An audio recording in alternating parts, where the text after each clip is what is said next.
तो इस काम के लिए हम इस्तेमाल करते हैं अपना एक नया मेथड में बताऊंगा, मैनुअल टेम्पलेट का इस्तेमाल करते हैं। तो आपको ध्यान क्या रखना होता है, हमारी जो कंडीशंस क्या क्या है कि जो स्ट्रक्चर जो भी हम बिछा रहे हैं वो सबसे बड़ी बात है इकोनॉमिकल होना चाहिए स्ट्रक्चर।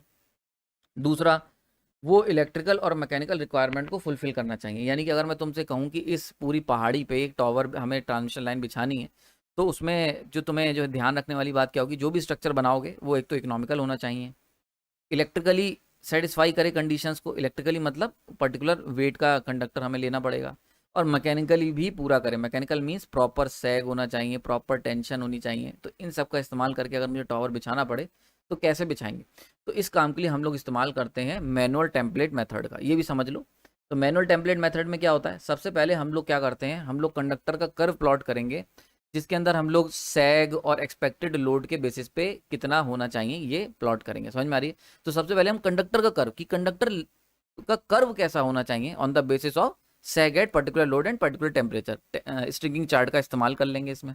तो ऐसे करके हमने प्लॉट कर लिया भाई कंडक्टर का कर्व तो ऐसा होना चाहिए, ठीक है। नाउ नेक्स्ट स्टेप इसमें आता है, ये हो गया कंडक्टर कर्व। दूसरा स्टेप होता है कि हम क्या करेंगे, एक पैरेलल लाइन प्लॉट करेंगे फॉर ग्राउंड क्लियरेंस। अब देखो फॉर एग्जांपल अगर मान के चलते हैं 11 केवी की लाइन बिछा रहे हो, तो 11 केवी की लाइन बिछा रहे हो तो इसके अकॉर्डिंग क्या होना चाहिए, एक सर्टेन मान के चलते हैं 11, चलो 11 एग्जाम्पल ले रहा हूँ, बिल्कुल 11 मीटर का हमें क्या करना पड़ेगा, ग्राउंड क्लियरेंस देना पड़ेगा। ग्राउंड क्लियरेंस देना पड़ेगा, अगर हम लोग 11 केवी की लाइन चल रहे हैं तो 11 मीटर का ग्राउंड क्लियरेंस देना पड़ेगा। तो हम क्या करेंगे, उसी के अकॉर्डिंग ग्राउंड क्लियरेंस को नाप लेंगे। तो भाई देखो ग्राउंड क्लियरेंस कहाँ से होना चाहिए, ये वाला पॉइंट नीचे है, ये वाला पॉइंट नीचे है, सबसे ऊपर ये वाला पॉइंट है, तो 11 मीटर की डिस्टेंस कुछ यहाँ से होनी चाहिए। समझ में आ रही बात है? तो यहाँ से यहाँ तक का जो डिस्टेंस है वो 11 मीटर होना चाहिए।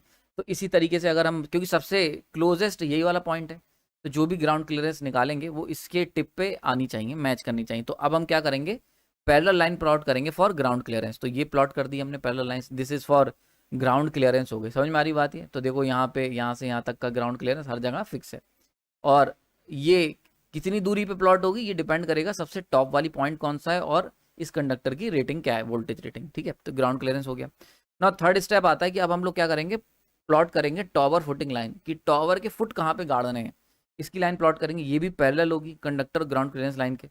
तो ये मान के चलते हैं this is your tower footing line, ठीक है। ये हमने मार्क कर ली। अब देखो यहाँ पे क्या हुआ, दो जगह मिल गई, एक तो ये पॉइंट मिला भाई, और एक ये वाला पॉइंट मिल गया जहाँ पे हम टावर को गाड़ सकते हैं सब कुछ सही रखते हुए।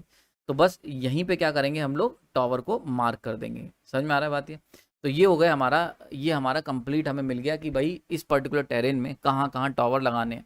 तो होता क्या है कि जब भी हम किसी पहाड़ पे ट्रांसमिशन लाइन बिछाने जाते हैं तो इसी तरीके के टेम्पलेट का इस्तेमाल करते हैं। हमें पता होता है पहाड़ के उतार चढ़ाव कहाँ पर है।